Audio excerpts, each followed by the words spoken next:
Hello friends, तो कैसे हैं आप सभी। हमारी सीरीज ऑल इन वन का ये पहला चैप्टर अलजेब्रा, ये आज हमारी सीरीज का पहला दिन है। अलजेब्रा ये चैप्टर है पहला हमारा। तो अलजेब्रा के बारे में हम कुछ जान लेते हैं। सबसे पहले देखिए, अलजेब्रा जो होती है वो मैथ्स की एक ब्रांच होती है जिसमें हम वेरिएबल्स और कॉन्स्टेंट्स के बारे में पढ़ते हैं। आपको बता दें कि जो वेरिएबल्स होते हैं वो ऐसी चीज़ होती है जिनकी वैल्यू फिक्स नहीं होती, मतलब उनकी वैल्यू चेंज कर सकती है। इसको हम अल्फ़ाबेट से रिप्रेजेंट करते हैं। ये मत कहिएगा कि अल्फ़ाबेट्स को ही वेरिएबल्स कहते हैं। हम रिप्रेजेंट अल्फ़ाबेट को, मतलब वेरिएबल को रिप्रेजेंट करते हैं अल्फ़ाबेट से। इसके कुछ एग्जांपल्स हैं। ए मोस्ट कॉमनली यूज़ किया जाता है, एक्स, बी, सी, टी वगैरह वगैरह। देन अगला टॉपिक है हमारा कॉन्स्टेंट्स। कॉन्स्टेंट्स ऐसे वैल्यूज होते हैं जो फिक्स्ड होती हैं, मतलब उनकी वैल्यू चेंज नहीं हो सकती विदाउट एनी ऑपरेशन। मतलब अगर जब तक उसमें हम plus minus subtract add divide कुछ न करें तब तक उनकी वैल्यू चेंज नहीं होगी। जैसे इसमें सारे नंबर्स आते हैं, जैसे 4, 1324, 7093, 6, 69, 86। देन हमारा नेक्स्ट टॉपिक है टर्म्स। टर्म्स जब बनते हैं, जब ये 3 प्रकार से बन सकते हैं। जब वेरिएबल अकेला होता है, जब कांस्टेंट अकेला होता है, या फिर जब कांस्टेंट और वेरिएबल साथ आते हैं। इसके कुछ एग्जांपल्स देख लेते हैं। 4b, 4gh। ये जो आपको एग्जांपल दिया हुआ है 2c+3a, आपको ये बताना है कि ये एक टर्म है या फिर नहीं। तो साफ साफ दिखता है ये टर्म नहीं है, ये एक एक्सप्रेशन है, क्योंकि इसमें 2 टर्म्स हैं और वो मैथमेटिकल ऑपरेशन से जुड़ रही हैं प्लस से। एक्सप्रेशन जब बनती हैं जब एक अकेली टर्म या फिर कई सारी टर्म एक साथ आती हैं। जैसे 4x + 13 = 21। इसमें 4x टर्म है, 13 टर्म है, 21 टर्म है। नेक्स्ट मान लीजिए जैसे आपको इधर दिया हुआ था 2c+3a, तो इसको आप फैक्टराइज कैसे करेंगे, मतलब इसके आप फैक्टर्स कैसे निकालेंगे, पार्ट्स कैसे निकालेंगे। तो यहाँ वही बताया हुआ है कि हमें एक एग्जांपल दिया है 5z raised to the power 2x। तो आपको ये बताना है कि इसको हम कैसे लिखेंगे। तो इसको हम लिखेंगे 5 × z × z × x, क्योंकि z इस 2 बार इसलिए क्योंकि इसमें जो है वो z raised to the power 2 में था, मतलब z खुद से 2 बार मल्टीप्लाई हो रहा है। तो अगला हमारा है 5na। 5na को हम लिख सकते हैं 5 × n × a। 1wl को हम लिख सकते हैं 1 × w × l, या फिर w × l। दोनों ही सही हैं, बस लिखने का तरीका अलग है। पार्ट्स ऑफ एक्सप्रेशन, जैसे हमने पहले पढ़ा, ये पार्ट्स हैं, इनको हम फैक्टर्स भी कह सकते हैं। जो पार्ट ऑफ एक्सप्रेशन होते हैं वो सबसे छोटी यूनिट उनकी होती है वेरिएबल्स और कॉन्स्टेंट्स। जैसे हमें एक ट्री डायग्राम की मदद से समझाया गया है 4xa + 4vm को, ये एक एक्सप्रेशन है। अगर इसको हम इक्वेशन या एक्सप्रेशन है, इसको अगर हम वेरिएबल्स मतलब टर्म्स में डिवाइड करेंगे तो इसमें 2 टर्म्स बनेंगी, 4xa और 4vm। अब अगर हम उसको भी वेरिएबल्स और कॉन्स्टेंट्स में डिवाइड करें तो आप देख सकते हैं 4xa को हम लिख सकते हैं 4 और x और a, और 4vm को 4v और m। ओके, तो ये ऐसे ट्री डायग्राम, यहाँ एरोज नहीं है, आप एरोज भी बना सकते हैं। आपके पेपर में क्वेश्चन आ सकता है, जैसे आपको एरोज भी बनानी पड़ेंगी। जैसे 4xa को 4xa से कनेक्ट कर दिया ऐसे एरो से, फिर 4vm को 4vm से कर दिया, 4xa को इसके वेरिएबल से कर दिया, फिर 4vm को इसके वेरिएबल से कनेक्ट कर दिया एरोज की मदद से। तो इसके बाद हमारा नेक्स्ट टॉपिक है नंबर ऑफ टर्म्स। देखिए ये क्लासिफिकेशन है। क्लासिफिकेशन इसमें 2 प्रकार के होते हैं अलजेब्रा में, मतलब 2 टाइप्स के। एक डिग्री और एक नंबर ऑफ टर्म्स। डिग्री हम आगे पढ़ेंगे, नंबर ऑफ टर्म्स ये अभी हम पढ़ रहे हैं। देखिए मोनोमियल, एक अकेली टर्म जब रहती है उसे मोनोमियल कहते हैं। जैसे 4RT, 9NM, 2X, X से। आपको दो क्वेश्चंस दिए हुए हैं। Is 3X + 7 a monomial? If no then classify this on the basis of term. मतलब आपसे पूछा हुआ है कि 3X + 7 एक मोनोमियल है या फिर नहीं। हाँ तो यस लिख दीजिए, नो तो ये बताइए कि वो मोनोमियल है, बाइनोमियल है, ट्राइनोमियल है, पॉलिनोमियल है। पहले हम समझ लेते हैं हम बाइनोमियल, ट्राइनोमियल और पॉलिनोमियल को, तब इसके बाद हम इसके क्वेश्चंस करेंगे। जैसे बाइनोमियल जब दो अनलाइक टर्म्स एक मैथमेटिकल ऑपरेशन से जुड़ती हैं तो उसे बाइनोमियल कहते हैं। यहाँ ध्यान रखिएगा, अनलाइक टर्म्स ऐसी टर्म्स होती हैं जिनके पार्ट्स या फिर फैक्टर्स सेम नहीं होते।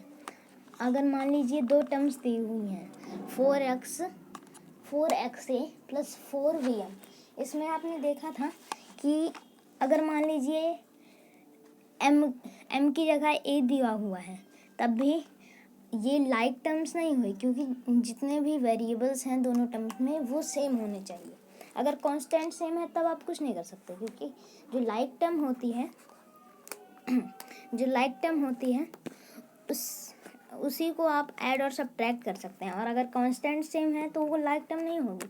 अगर सारे के सारे वेरिएबल सेम हैं तब वो लाइक टर्म होगी। तो जब दो अनलाइक टर्म एक मैथमेटिकल ऑपरेशन से जुड़ती हैं तो उसे बाइनोमियल कहते हैं। जैसे 4RT + 5VX, यहाँ आप देख सकते हैं एक भी वेरिएबल सेम नहीं है। अगला है 6VH + 6V1। हाँ, तो यहाँ वही चीज़ यूज़ हो रही है कि कांस्टेंट अगर सेम है तब कोई फ़र्क नहीं पड़ता, वेरिएबल सेम होनी चाहिए। नेक्स्ट एग्जांपल है 4BG - 6OP। ऐसे ही बहुत सारे एग्जांपल हैं इसके। नेक्स्ट है हमारा ट्राइनोमियल जब तीन अनलाइक टर्म्स एक मैथमेटिकल ऑपरेशन से जुड़ती हैं उसे ट्राइनोमियल कहते हैं। जैसे 4AB + 5GH - 6BG। यहाँ आप देख सकते हैं 5GH और 6BG में G और G सेम है, लेकिन इसमें सारे वेरिएबल सेम नहीं है। अगर मान लीजिए GH की जगह BG लिखा होता 5 वाले टर्म में, तो ये हो जाता कुछ 4AB + 5BG - 6BG। तो हमें 5BG में से 6BG माइनस करना पड़ता, जो कि हो जाता -1BG। तो ये हो जाता 4AB - 1BG। इसको हम लिख सकते हैं 4AB - BG। तो ये बाइनोमियल हो जाता। फिर उसके बाद पॉलिनोमियल, जिसमें दो या उससे ज़्यादा टर्म्स एक मैथमेटिकल ऑपरेशन से जुड़ते हैं उसे पॉलिनोमियल कहते हैं। जैसे दिया हुआ है 2v + 3n - 3g / 4ft × 6ez। तो हमारा नेक्स्ट टॉपिक है डिग्री। जैसे मैंने आपको बताया था क्लासिफिकेशन, ये क्लासिफिकेशन है। Degree of polynomial is the highest power of the term. मतलब जो डिग्री होती है पॉलिनोमियल की वो टर्म की हाईएस्ट पावर होती है। यहाँ ध्यान से देखिए, हाईएस्ट पावर। अगर मान लीजिए आपको एक ही टर्म में बहुत सारे वेरिएबल्स दिए हुए हैं तो आप जब उनके पावर्स को प्लस करेंगे तब उनकी डिग्री आएगी। और जैसे दिया हुआ है 4x, तो इसमें ये नहीं कि मान लीजिए आपको दिया हुआ है 4 की पावर 36, x की पावर 1, दोनों मल्टीप्लिकेशन से जुड़े हैं, तो उसे हम लिख सकते हैं 4 raised to the power 36 x raised to the power 1। तो इसका मतलब ये नहीं कि 36 + 1, या फिर इसका मतलब ये नहीं कि 36 इसकी डिग्री हो जाएगी। इसका मतलब ये है कि x यानी कि जो वेरिएबल की पावर है वो हो जाएगा इसका आंसर। इसके 4 प्रकार होते हैं: linear polynomial, quadratic polynomial, cubic polynomial और कांस्टेंट पॉलिनोमियल। सभी को हम एक करके समझते हैं। जो लीनियर पॉलिनोमियल होते हैं उनकी डिग्री 1 होती है, क्वाड्रेटिक पॉलिनोमियल की 2 होती है, क्यूबिक पॉलिनोमियल की 3 होती है और कांस्टेंट पॉलिनोमियल की 0 होती है। कांस्टेंट पॉलिनोमियल को हम जीरो पॉलिनोमियल भी कह सकते हैं। देखिए यहाँ एक मतलब अगर ये इसकी डिग्री 0 तब आती है जब आप कोई वैल्यू रखते हैं और एक्सप्रेशन सॉल्व करने पर या फिर इक्वेशन सॉल्व करने पर 0 इसका आंसर आए। तो यहाँ एक दिया हुआ है p यहाँ पॉलिनोमियल के यहाँ एक रियल नंबर है, यानी कि जो नेगेटिव पॉजिटिव सारे नंबर्स जो रियल होते हैं इक्वल टू 0 अगर आ जाए तो ये एक कांस्टेंट पॉलिनोमियल या फिर 0 पॉलिनोमियल होगा। इसके कुछ एग्जांपल्स हैं, जैसे मान लीजिए आपको दिया हुआ है 0 a⁻ 987। तो अगर पहले 0 दिया हुआ है फिर उसके बाद कितनी भी बड़ी पावर हो तो वो 0 पॉलिनोमियल ही होगा। जैसे आपको इधर भी दिया हुआ है 0x⁻0, तो ये भी 0 ही होगा। तो उसके बाद finding value of an expression. देखिए जैसे आपको एक एक्सप्रेशन मान लीजिए आपको एक एक्सप्रेशन दी हुई है, उसकी वैल्यू आप कैसे फाइंड करेंगे। देखिए आपको वैल्यू भी दी हुई है, तो जब आप वेरिएबल्स को उसकी वैल्यू से रिप्लेस करेंगे तो इस प्रोसेस के सब्स्टिट्यूशन कहते हैं, सब्स्टिट्यूशन। जैसे यहाँ एक क्वेश्चन दिया हुआ है, find the value of 5x + 3y - xyz। अब यहाँ आपको xyz की वैल्यू दी हुई है और आपको 3 क्वेश्चंस दिए हुए हैं, एक 5x वाला, एक 2x² वाला और एक 4x² y वाला। तो मैं एक करके दिखा देता हूँ कैसे करेंगे, फिर उसके बाद 2 आप करिएगा। देखिए 5x + 3y - xyz इक्वल, आप इसको इसके वैल्यू से रिप्लेस करें। देखिए 5x को हम लिख सकते हैं 5 × x और x की वैल्यू है 1, तो ये हो जाएगा 5 × 1 + 3 × 3 माइनस, अब यहाँ xyz है तो xyz को हम लिख सकते हैं x × y × z, जो कि हो जाएगा 1 × 3 × -1 -1 × 3 × -1, जो कि हो जाएगा आप सभी का 5 × 1 होता है 5 प्लस 3 × 3 होता है 9 माइनस 1 × 3 होता है 3। अब 3 को हम -1 से मल्टीप्लाई करेंगे, हो जाएगा -3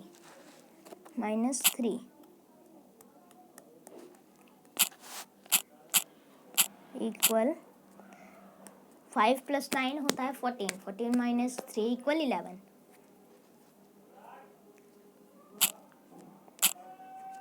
तो 11 आंसर आ गया। तो और तो आप करिएगा। तो चलते हैं नेक्स्ट टॉपिक पर। देखिए लाइक टर्म्स, अगला टॉपिक है लाइक टर्म्स। मैंने आपको बताया था लाइक टर्म्स ऐसी होती हैं जिनके सारे के सारे अलजेब्रिक फैक्टर्स सेम होते हैं, यानी कि जो वेरिएबल्स हैं वो सेम होते हैं। जैसे 4RV + 7RV। मैंने ये नहीं बताया कि ऑर्डर का डिफरेंस हो तो भी कोई फ़र्क नहीं पड़ता।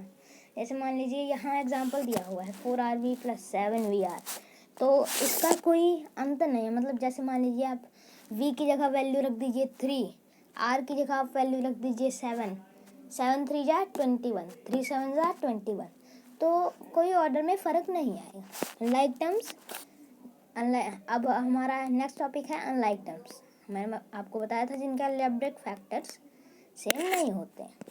एग्जांपल दिए हुए हैं 4RT + 2DF।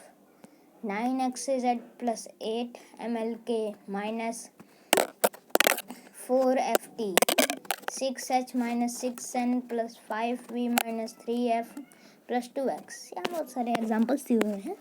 इसके बाद है कोफिशिएंट। देखिए कोफिशिएंट दो प्रकार के होते हैं, एक न्यूमेरिकल कोफिशिएंट जिसको हम कांस्टेंट कोफिशिएंट भी कहते हैं क्योंकि नंबर कांस्टेंट होता है, और उसके बाद एक नॉर्मल कोफिशिएंट। नॉर्मल कोफिशिएंट जैसे मान लीजिए आपको एक क्वेश्चन दिया होगा, न्यूमेरिकल कोफिशिएंट जो जिस टर्म का कोफिशिएंट पूछा है उसमें जो नंबर है उसे न्यूमेरिकल कोफिशिएंट कहेंगे। और जो कोफिशिएंट है वो ऐसे निकाला जाता है, जैसे मान लीजिए आपको दिया हुआ है 4ax, उसमें आपसे x का नॉर्मल कोफिशिएंट पूछ लिया या फिर कोफिशिएंट पूछ लिया, तो 4a मतलब x को हटा के जो जो बचा वो उसका कोफिशिएंट हो जाएगा, तो बचा 4a। अब यहाँ आपको एक क्वेश्चन दिया हुआ है, find the numerical coefficient of x in 4abx। आपको ऐसा भी क्वेश्चन आ सकता है और ऐसा भी आ सकता है कि find the numerical coefficient in 4abx। तो दोनों ही सेम है, मतलब इस टर्म का न्यूमेरिकल कोफिशिएंट जो होगा वो 4 होगा, और अगर मान लीजिए x का कोफिशिएंट पूछा है तो 4ab होगा, वो 4ab होगा, तो वो 4ab हो जाएगा।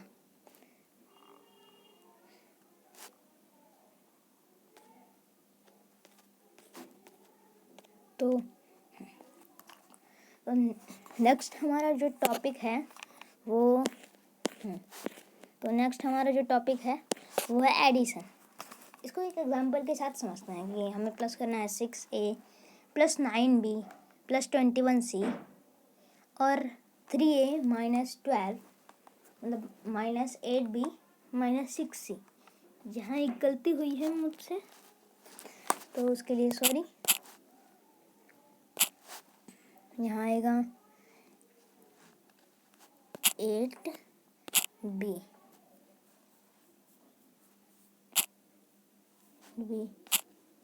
यहाँ माइनस आएगा, तो नेक्स्ट तो इसको हम लिखेंगे जैसे नॉर्मल एडिशन को हम लिखते हैं वैसे ही लिखेंगे। अब यहाँ इसको सॉल्व करने के लिए देखिए 6, यहाँ वेरिएबल्स को अलग छोड़ देंगे और कॉन्स्टेंट्स को हम प्लस कर देंगे। जैसे मान लीजिए यहाँ 6a है तो इसमें 6 प्लस में है, और यहाँ 3a है तो 3 भी प्लस में है, तो 6 प्लस 3 9, और वेरिएबल वैसा ही रहेगा। अब यहाँ देखिए 9b प्लस 8b है, 9b प्लस माइनस 8b है, मतलब 9b में से हम 8b माइनस करेंगे क्योंकि प्लस माइनस माइनस होता है, और b को हम वैसे ही लिख देंगे। तो 9 में से 8 गए 1 बचे, और जिसका बड़ा साइन है उसका साइन लगा देंगे यानी कि प्लस का। उसके बाद फिर 21c माइनस 16c है, तो 21 में से 6 गए 15 बचे, ओके। तो उसके बाद c ऐसे ही लिख देंगे। सो हमारा नेक्स्ट टॉपिक जो है वो है मल्टीप्लिकेशन ऑफ टर्म्स। जैसे हमने नंबर ऑफ टर्म्स पढ़ा, अब मल्टीप्लिकेशन ऑफ टर्म्स पढ़ेंगे, मतलब टर्म्स को मल्टीप्लाई कैसे करते हैं। तो यहाँ देखिए सबसे पहले मोनोमियल इंटू मोनोमियल, यहाँ है 3a इंटू 6x, तो वेरिएबल्स को आपस में मल्टीप्लाई कर देंगे, कोफिशिएंट मतलब कॉन्स्टेंट्स को आपस में मल्टीप्लाई कर देंगे, मतलब 3 इंटू 6 हो जाएगा 18, a इंटू x हो जाएगा ax, 18ax आंसर आ जाएगा। यहाँ अब है बाइनोमियल इंटू मोनोमियल, तो आपको एक एग्जांपल दिया हुआ है a into B plus C, जो कि हो जाएगा a into B plus a into C. अब मोनोमियल को दोनों टर्म के साथ, मतलब मोनोमियल को b के साथ भी और मोनोमियल को c के साथ भी, मतलब जो अंदर लिखा हुआ है उसको बाहर वाले से मल्टीप्लाई कर देंगे, तो हो जाएगा वो a into B plus a into C, जो कि हो जाएगा ab प्लस ac। तो उसके बाद है बाइनोमियल इंटू बाइनोमियल, मतलब दो टर्म वाले को दो टर्म वाले के साथ। तो यहाँ है a plus B into C plus D, तो मैंने आपको बताया था बाहर वाले को अंदर वाले के साथ, मतलब ए इंटू बी को सी ए प्लस बी को सी प्लस डी के साथ, मतलब ये ऐसे हो जाएगा कि A into C plus A into D plus B into C plus B into D. मतलब ए को पहले सी और डी से मल्टीप्लाई करो, फिर बी को सी और डी से मल्टीप्लाई करो, तो ये आपका आंसर आ जाएगा A C plus A D plus B C plus B D. उसके बाद है पॉलिनोमियल इंटू मोनोमियल, मतलब बहुत सारे टर्म वाले को एक टर्म वाले के साथ। तो आपको एग्जांपल दिया हुआ है A into B plus C minus D plus Z plus Y. तो बाहर वाले को अंदर वाले के साथ मल्टीप्लाई करेंगे, जो कि हो जाएगा A into B plus A into C minus A into D plus A into Z plus A into Y, जो कि हो जाएगा A B plus A C minus A D plus A Z plus A Y. अब इसी तरह ये चलता जाएगा। जैसे यहाँ आप देख लीजिए, आपको देखना हो तो मतलब आप देख सकते हैं यहाँ ये ए प्लस बी है, इसको मतलब पॉलिनोमियल को बाइनोमियल के साथ मल्टीप्लाई कर रहे हैं। यहाँ ए प्लस बी को मल्टीप्लाई कर रहे हैं सी प्लस जी प्लस वाई प्लस जेड को के साथ। तो इसमें पहले ए को सी डी वाई और जेड के साथ मल्टीप्लाई कर देंगे, फिर बी को सी के साथ, बी को डी के साथ, बी को वाई के साथ, बी को जेड के साथ। तो आ जाएगा A C plus A D plus A Y plus A Z plus B C plus B D plus B Y. फिर यहाँ दिया हुआ है पॉलिनोमियल इंटू पॉलिनोमियल। तो यहाँ एग्जांपल दिया हुआ है आप सभी को A plus B plus C into D plus Y plus Z. तो इसको हम मल्टीप्लाई करेंगे ऐसे कि ए को डी के साथ, ए को वाई के साथ, ए को जेड के साथ, बी को डी के साथ, बी को वाई के साथ, बी को जेड के साथ, सी को डी के साथ, सी को वाई के साथ, सी को जेड के साथ। तो आ जाएगा A D plus A Y plus A Z plus B D plus B Y plus B Z plus C D plus C Y plus C Z. तो ये टॉपिक हमारा होता है ख़त्म। इसके बाद आता है रिमाइंडर थ्योरम, मतलब हम डिवाइड कैसे करेंगे। तो एक एग्जांपल के साथ समझते हैं। 2x plus 3x square plus 1 divided by x plus 1। तो देखिए सबसे पहले आप जैसे नॉर्मल डिवाइड करते हैं तो बड़े वाले को अंदर लिख लेंगे, छोटे वाले को बाहर लिख लेंगे। मतलब जिसकी डिग्री बड़ी है उसको अंदर लिख लेंगे और जिसकी डिग्री छोटी है उसको बाहर लिख लेंगे। तो पहला स्टेप तो हमारा हो गया, मतलब जैसे हम डिवाइड में करते हैं नॉर्मल डिवाइड में वैसे ही करेंगे। फिर दूसरा स्टेप होता है divide the first term of the dividend by the first term of the divisor to get the first term of the quotient. मतलब जैसे x प्लस 1 हमने डिविज़र लिया, अब इसको हम 2x के साथ 2x प्लस 3x स्क्वायर के साथ डिवाइड कर देंगे। हाँ, तो डिवाइड कर देंगे तो आ जाएगा 3x, मतलब 3x। हाँ, तो डिवाइड कर देंगे। तो फर्स्ट टर्म हमने डिवाइड कर दी, तो क्वोशिएंट हमारा आ गया 3। हाँ, तो थर्ड स्टेप है multiply the divisor bye the first term of the quotient and subtract this product from the dividend. मतलब डिवीज़र को मल्टीप्लाई करेंगे फर्स्ट क्वोशिएंट के फर्स्ट टर्म के साथ और प्रोडक्ट को सब्ट्रैक्ट कर देंगे डिविडेंड से। तो उसके बाद जो रिमाइंडर आएगा यानी कि -x प्लस 1 उसको हम एज अ नया डिविडेंड मानेंगे, मतलब न्यू डिविडेंड मानेंगे। फिर जो डिवीज़र है वो सेम ही रहेगा, फिर उसको हम डिवाइड कर देंगे। तो जैसे आया था पहले हमारा 3x, अब यहाँ डिवीज़र में लिखा हुआ है x प्लस 1 और इधर लिखा हुआ है -x प्लस 1। तो ये हो जाएगा -1 से मल्टीप्लाई करेंगे तो आ जाएगा -x प्लस 1। तो ये हो जाएगा, हाँ, तो ये आ जाएगा हमारा answer. Multiply step 5 multiply the second term of the quotient by the second term and subtract the product from the dividend. This process continues till degree of new dividend is less than the degree of the divisor. मतलब हम सबसे पहले divisor multiply the divisor by the second term of the quotient, मतलब हम divisor को question के second term से multiply करेंगे, फिर प्रोडक्ट को डिविडेंड में से सब्ट्रैक्ट करेंगे।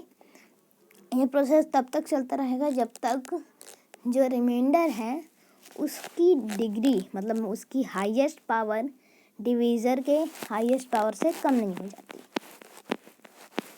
ओके, तो हमारा नेक्स्ट जो टॉपिक है आइडेंटिटी। मतलब आइडेंटिटी एक एक्सप्रेशन या इक्वेशन है जो हमें मदद करती है नंबर्स और क्वेश्चंस की वैल्यूज़ फाइंड करने में, वेरिएबल्स की।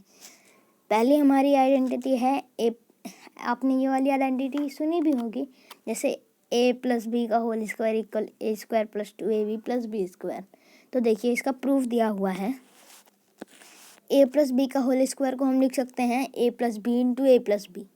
अब हम नॉर्मल तरीके से मल्टीप्लाई करें तो a स्क्वायर हो जाएगा, a इंटू ए करेंगे तो फिर a भी हो जाएगा, फिर b इंटू ए करेंगे b हो जाएगा, b इंटू बी करेंगे तो b स्क्वायर हो जाएगा। तो आ जाएगा ये A square plus A B plus B A plus B square. फिर मैंने आपको बताया था ए बी और बी ए दोनों के साइन सेम है और ऑर्डर में कोई अंतर नहीं, मतलब ऑर्डर अलग होता है तब भी कोई फ़र्क नहीं पड़ता, बस वेरिएबल सेम होने चाहिए। तो इसको हम लिख सकते हैं 2ab। तो A square plus 2ab plus B square यहाँ से आया। अगला है a माइनस बी का whole square equal A square minus 2ab plus B square.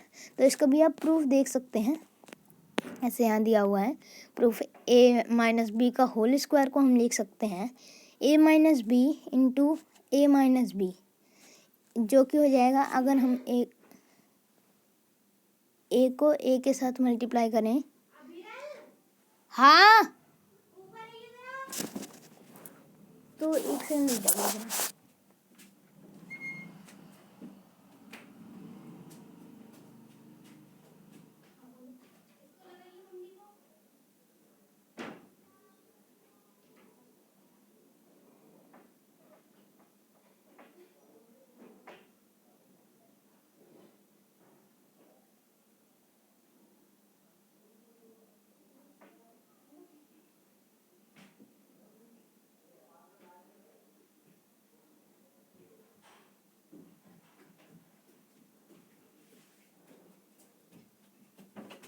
हाँ, तो हम क्या बोल रहे थे? हाँ, तो हम ए स्क्वायर माइनस बी स्क्वायर वाली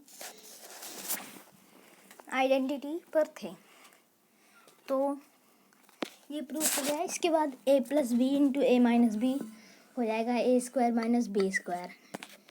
ए प्लस बी का होल क्यूब हो जाएगा A cube plus B cube plus 3ab into A plus B. A minus B का होल क्यूब हो जाएगा A cube minus B cube minus 3ab into A minus B. फिर उसके बाद हमारी जो अगली आइडेंटिटी है वो है A cube plus B cube, जो कि हो जाएगा A plus B into A square minus A B plus B square. फिर नेक्स्ट आइडेंटिटी जो है वो है हमारी X cube plus Y cube plus Z cube minus 3xyz, जो कि हो जाएगा X plus Y plus Z into X square plus Y square plus Z square minus X Y minus Y Z minus Z x. वैसे ही तो identities और दी हुई हैं जो आप यहाँ देख सकते हैं। तो फिर उसके बाद हम क्वेश्चंस पर चलते हैं। अब क्वेश्चंस, ये हमारा लास्ट टॉपिक है, मतलब क्वेश्चंस लगाएंगे हम इसमें। अब इसको मगर 2ya को अगर हम एक्सपेंड करें तो ये हो जाएगा 2vya को अगर हम एक्सपेंड करें तो ये हो जाएगा 2vya इक्वल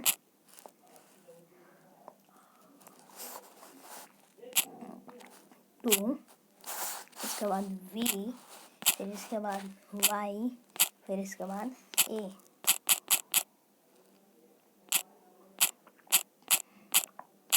देन जो हमारा नेक्स्ट क्वेश्चन है वो एक्सपेंड का ही है, जो कि है 4ax। अब ये आ गए क्वेश्चन यानी कि 4ax 5nm 9sg 2ba 7ac। आप पहले खुद करिए, फिर मैं करता हूँ। आपको मैं 3 मिनट का 5 मिनट का टाइम दे रहा हूँ। इसमें अब ये करेंगे।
आपका टाइम ख़त्म होता है।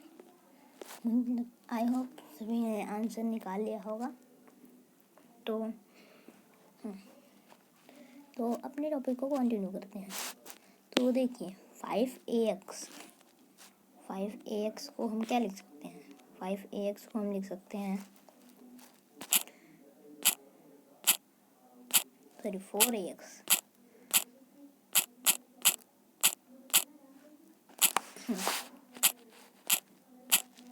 4ax equal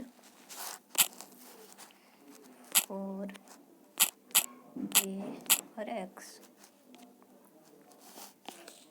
5nm 9 energy 5nm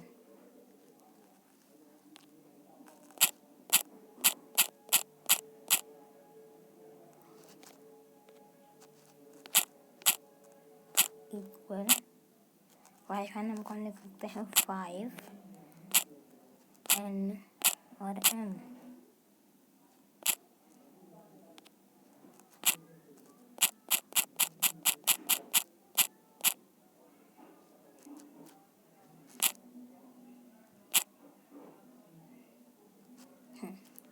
तो ये 5nm था।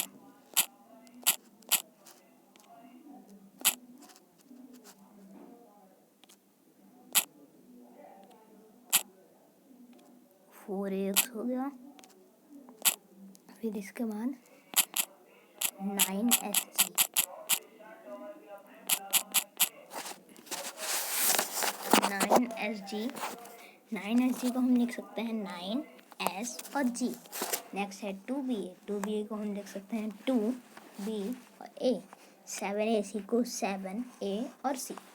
तो हमारा नेक्स्ट क्वेश्चन है write the part and tell the number of terms. मतलब इसके पार्ट्स लिखें, जो हमने इधर लिखे थे वही लिखते हैं और इसके नंबर ऑफ टर्म्स बताने हैं। तो इसके लिए आपको मिलेंगे, तो हाँ इसके लिए आपको मिलेंगे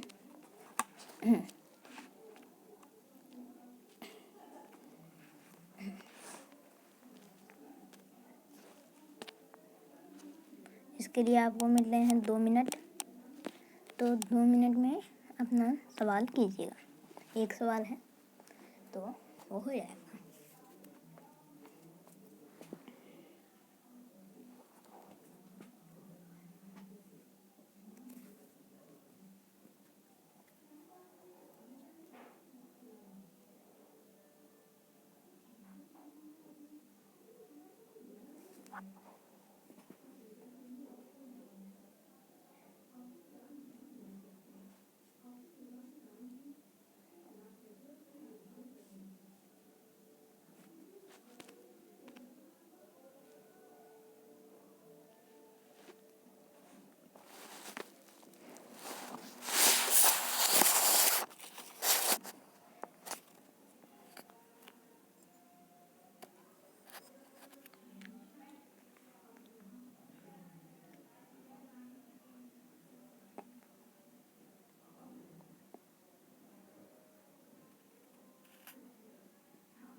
तो आपका टाइम ख़त्म होता है।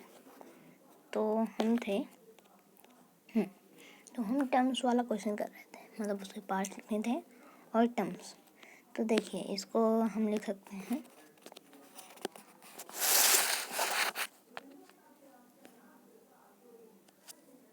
देखिए हमें क्वेश्चन दिया हुआ है 4ax माइनस 5ax। 4ax को हम लिख सकते हैं 4ax माइनस, अब है 5ax, 5ax को लिख सकते हैं 5e और x, फिर है प्लस 5x प्लस 5x को हम लिख सकते हैं 5 x a। तो देखिए इसको हमने 5 में लिख लिया। अब इसके नंबर ऑफ टर्म्स बताने हैं, मतलब इसमें टर्म्स आपको 3 दिख रहे हैं, 3 दिख रहे हैं मतलब ट्राइनोमियल। तो ये हो गया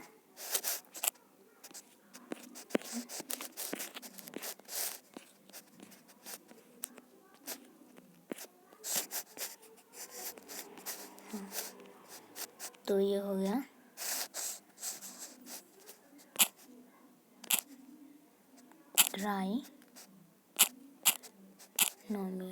ट्राइनोमियल हो गया ये, ठीक है।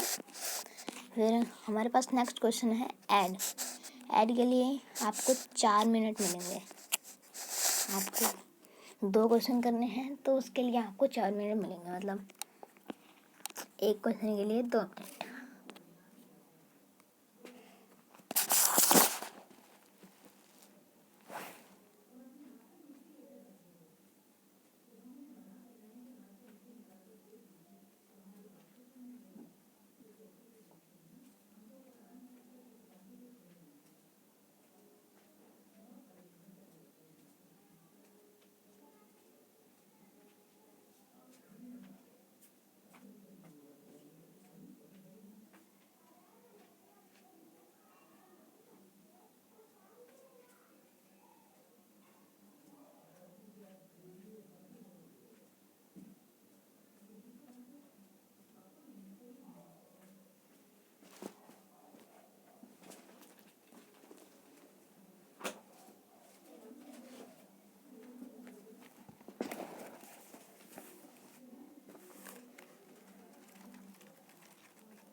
आपका टाइम ख़त्म होता है।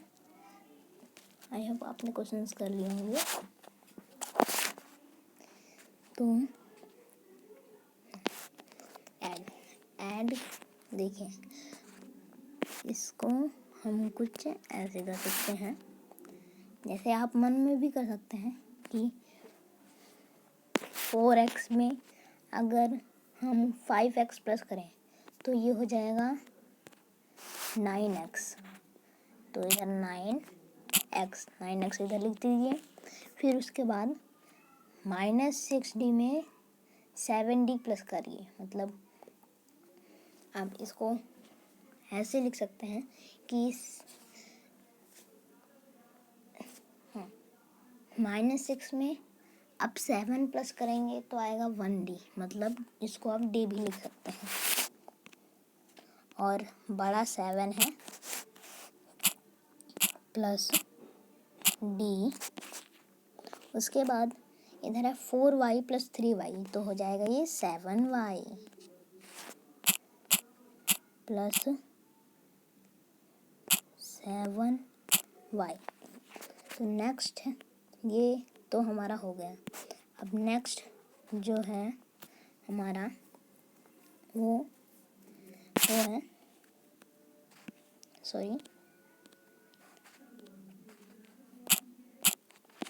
तो नेक्स्ट है हमारा 9a plus 8c plus 7b, 7c plus 8b plus 8a। तो देखिए अपन में ऐसे भी कर सकते हैं, ये बहुत आसान है।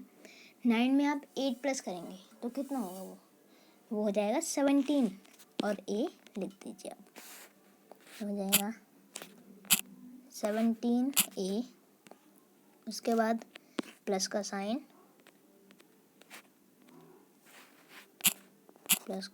उसके बाद आप 8c में 7c प्लस करेंगे तो कितना होगा। आप ऐसे भी कर सकते हैं, 8 प्लस 8 16 होता है, 7 8 से 1 कम है तो 16 में 1 माइनस कर दीजिए, जो कि हो जाएगा 15c प्लस 15c। उसके बाद है 7b प्लस 8b, तो हो जाएगा वो 15b प्लस 15b।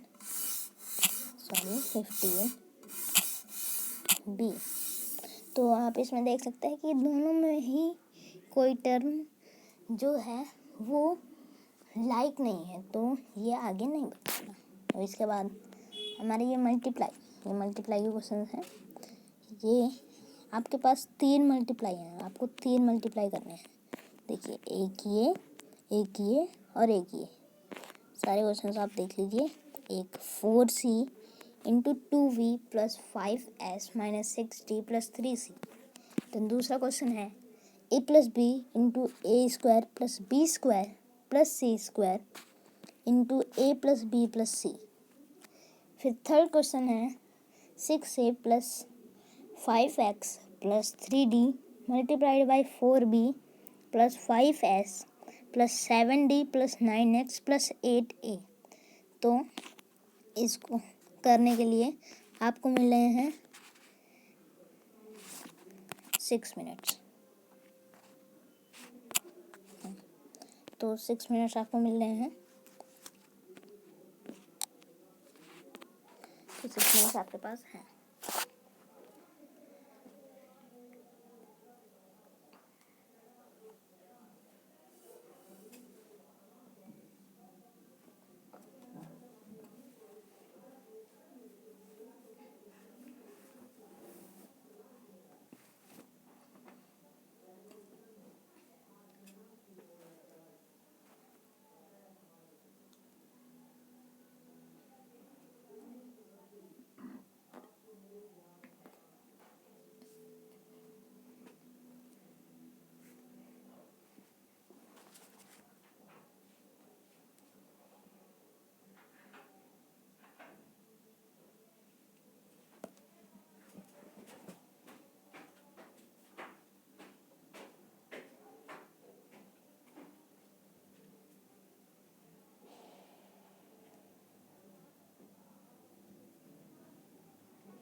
आपका टाइमर ख़त्म होता है।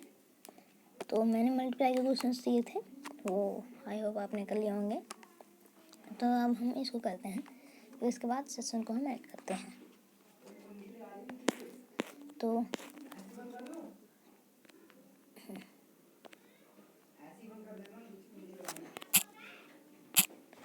इसके बाद हम तो इसे हम ऐसे मल्टीप्लाई करेंगे कि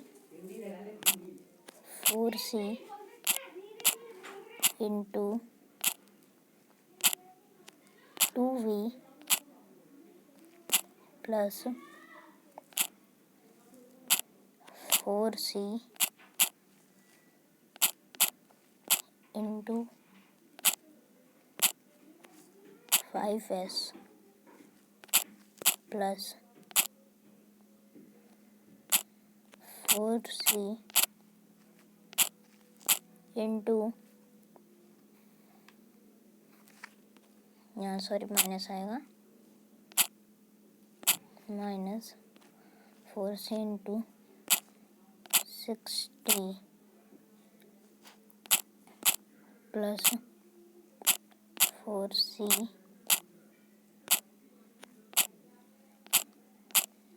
into 3c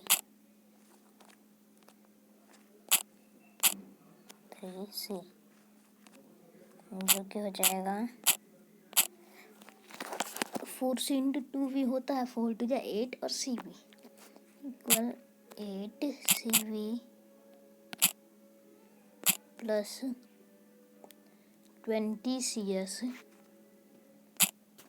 20cs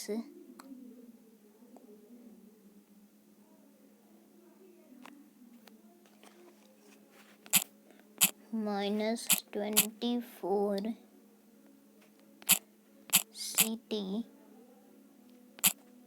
plus 12c square तो यहाँ कोई यहाँ लाइक टर्म नहीं है तो ये होगा नहीं। तो बाय, मिलते हैं नेक्स्ट सेशन में। ये दो क्वेश्चन हम नेक्स्ट सेशन में ही डिस्कस करेंगे, इसके आंसर्स आप कमेंट में दे सकते हैं।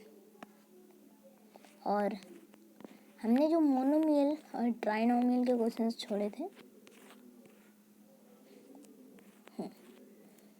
ये इसके answers 2x square minus 7 3 plus z square minus 6, इसके फाइंड वैल्यूज़ के आंसर्स भी आप दे सकते हैं कमेंट में। और इसके आंसर्स भी आप दे सकते हैं। तो मिलते हैं नेक्स्ट वीडियो में किसी और टॉपिक के साथ। धन्यवाद।